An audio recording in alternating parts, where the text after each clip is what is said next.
कहना चाहिए कि आप लोगों का हम खड़े हैं हमारे सर हम कर सकते हैं हम तो सर साथ ही रहे इनके पॉइंट के साथ सब शुरुआत उस वीडियो से साथ हम लोग में आगे। एक बार विधायक साहब से बात करते हैं। सिविल लाइन विधायक गोपाल शर्मा जी मेरे साथ मौजूद है। गोपाल जी बहुत स्वागत है। और ये जानना चाहूंगी कि देखिए आए दिन हादसे हो रहे हैं, लेकिन कहीं ना कहीं लापरवाही नजर आ रही है, क्या कुछ कहेंगे इस हादसे को लेकर? नहीं, 100% लापरवाही है और लापरवाही नहीं है ये तो इसको सदोष मानव हत्या कह सकते हैं। उसका कारण है कि जो व्यक्ति उपयुक्त नहीं है, ट्रेंड नहीं है, उसको केवल संविदा के आधार के ऊपर रख करके और इस तरह से पोल के ऊपर चढ़ा देना और उसके जीवन का अंत हो जाना, पूरे परिवार बर्बादी के कगार के ऊपर खड़ा है।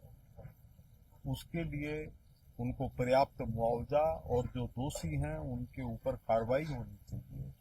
मैं इस विषय के अंदर सरकार के द्वारा संपर्क करके इस विषय को आगे बढ़ा रहा हूँ। अच्छा गोपाल जी बुरा नहीं मानिएगा, लेकिन सरकार की कई सारी खामियां नजर आ रही है। अभी आप एसएमएस के बाहर ही मौजूद है, एक और धरना भी चल रहा है, काफी 3 दिन हो गए शायद उनको भी वहां बैठे हुए। उसको लेकर क्या कुछ कहेंगे? आखिर में सरकार तक बातें पहुंच नहीं रही या फिर एक्शन कोई लिया नहीं जा रहा है? देखिए, अभी जो मेरा कंसर्न है ना, वो सिर्फ हमारे विक्रम जी से है। उसका कारण है दूसरे विषय की न तो मेरे को पूरी जानकारी है और बिना जानकारी के मैं कोई बात कहूं। मैं इस समय इसी पर फोकस हूं। जो अपने तरीके से कोई अन्य विषय को उठा रहे हैं, उनको लोकतांत्रिक ढंग से विषय उठाने का पूरा अधिकार है। हम लोग जो हैं, विक्रम जी के जो परिवारजन हैं, जो मित्रगण हैं, वो कितनी शांति के साथ यहाँ खड़े हैं। इससे ज्यादा आदर्श स्वरूप जनता का कुछ नहीं हो सकता। इनको न्याय मिलेगा और उसी की कार्रवाई के लिए मैं जा रहा हूँ। सर एक बात होती है, बिजली विभाग की कितनी बड़ी लापरवाही है इसमें, और ये संविदा का खेल क्या चल रहा है? जब संविदा में अनट्रेन्ड लोग आ रहे हैं तो उन्हें खंबे पे चढ़ाने की जरूरत ही क्यों है? वही बात है कि विजन प्लस कंपनी को किस तरह से काम दिया हुआ है, कैसे वो कर रहे हैं, इनकी गहराई में जाएंगे। इनको की तरफ से पुलिस कार्रवाई भी होगी और मैं उसी लिए जा रहा हूँ। चलिए बहुत शुक्रिया। परिजन है उनसे भी बात करेंगे। भैया आगे आइए। कौन थे वो, आपके क्या लगते थे? बड़े भैया थे मेरे। बड़े भाई थे। कब ये कौन सी कंपनी पर थे, बात बता दीजिए। विजन प्लस नाम से कोई कंपनी है, उसमें थे वहाँ कर। कब उन्होंने ज्वाइन किया था इस कंपनी को? काफी टाइम हो गया था,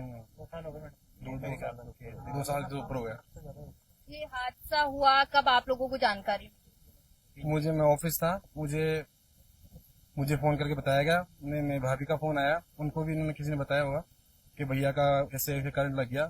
मैं वहाँ गया, कोई इनके स्टाफ के थे, ओनली मैं था। उन्होंने मुझे वहाँ गया, उन्होंने बताया कि ये जो मतलब खत्म हो चुके हैं।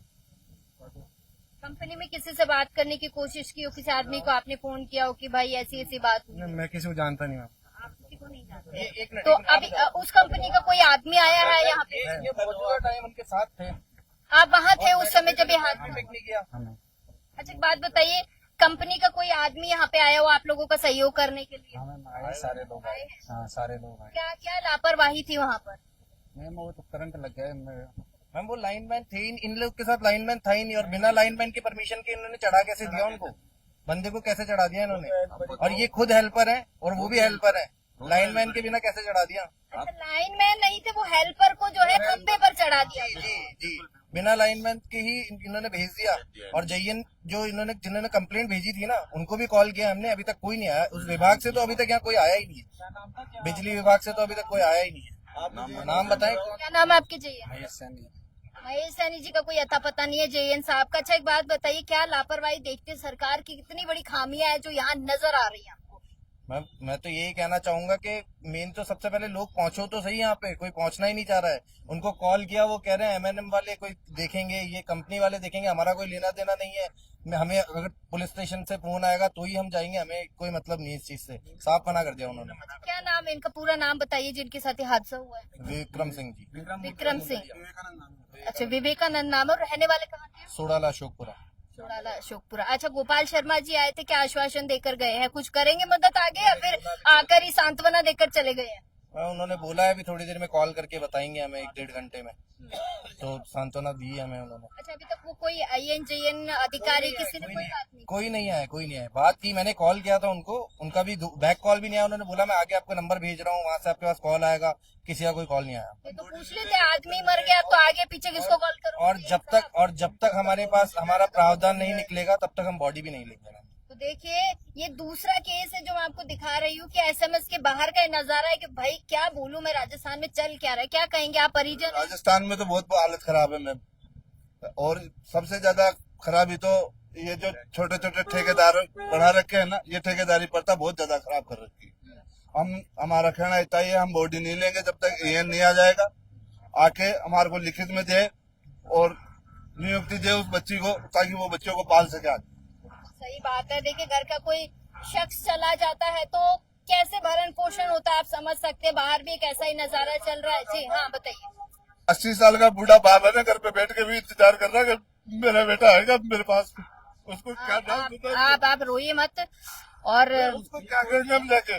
3 छोटी बच्चियां हैं, उसको जाके क्या कहेंगे भाई तेरा बेटा मर गया या पोस्टमार्टम चल रहा है, और यहाँ ये दिल्ली में बैठ के बोल रहा है कि पुलिस वाले फोन करेंगे तब जाएंगे। फैमिली को तो अभी पता भी नहीं है। हम लोगों ने यहाँ पे बात दोबारा की है, क्योंकि अगर उनके जो फादर है वो एजेड है, अगर उन तक बात जाती है तो बहुत ज्यादा माहौल बिगड़ता है। और उनके 3 बच्चियां हैं छोटी छोटी, और हम तो यही चाहते हैं कि अब है ना उनके साथ इंसाफ हो और उनकी बच्चियों का आगे का पालन पोषण का जो भी तीन भैया। हाँ, उनके सुपरवाइजर सुनील शर्मा जी, उन्होंने मुझे फोन करा कि बोले तो ग्लोबल हॉस्पिटल पहुंच। मेरे को बताया नहीं मैं क्या बात है, उन्हीं के साथ काम करते हैं। मेरे को बताया नहीं। फिर मेरे पास लाला राम चौधरी जी का फोन आया कि बोले कि उसके विक्रम के करंट लग गया, तो तू एक बार पहुंचा। मैं वहाँ पहुंचा तो डॉक्टर ने मुझसे पूछा आप क्या लगते हो, मैंने मैं भाई हूँ इसका। बोले बॉडी ले जाओ आप घर पे। तो मैंने ऐसे बोला भाई ऐसे कैसे ले जाओ, भाई ये तो लाए तो है, 5 मिनट में खत्म हो गई आदमी। उन्होंने लाने से पहले खत्म, लाने से पहले ही ये बोला उन्होंने। तो देखिए, सुपरवाइजर गायब है। पोस्टमार्टम मत कराएं, हमें ये भी बोला गया था पोस्टमार्टम ना कराएं, इनको सीधा घर ले जाएगा। फिर भी हम तो SMS लेकर आए हैं, हमें करवाना है पोस्टमार्टम। अब आप समझ सकते हैं कितनी बड़ी विडंबना है कि सुपरवाइजर गायब है, JN साहब का आता पता नहीं है, IN साहब फोन उठाने को तैयार नहीं है। इससे साफ जाहिर होता है कि सरकार बिल्कुल फेल होती जा रही है अपने काम में। और ये मैं नहीं कह रही हूँ भाई, ये जनता कह रही है जिन्होंने आपको वोट दिए हैं, जिनके घर में मातम पसर रहा है, वो सरकार, उस सरकार को ये लोग गालियां दे रहे हैं, ये लोग कोस रहे हैं।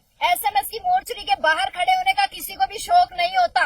ये सरकार के नुमाइंदों को मेरी बात है कि यहाँ आकर खड़े होने में किसी को मजा नहीं आता। शाम का टाइम है, लोग भी अपने घर जाते, अपने बीवी बच्चों के साथ रहते हैं। अब समझिए, जिसके 3 बच्चियां हैं, जो बाप चला गया, उन बच्चियों के सिर से पिता का साया उठ गया, उसके घर में अब चूल्हा कैसे जलेगा?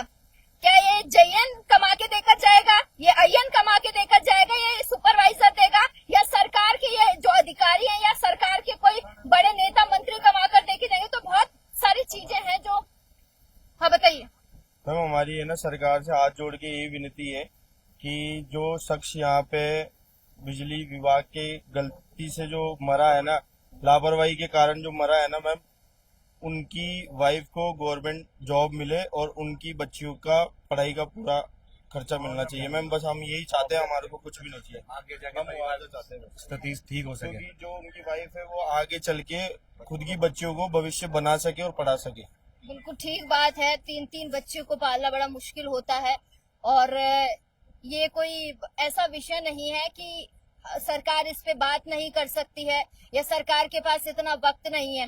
तो खैर, मैं इस मुद्दे पर और भी जानकारी लूंगी, उसके बाद जो है आपको पूरी जानकारी साझा करूंगी। लेकिन आप तमाम छोटी बड़ी अपडेट्स के लिए बने रहिएगा हमारा समाचार के साथ। कैमरा सहयोगी राजकुमार के साथ मैं दिव्या शेखावत, हमारा समाचार।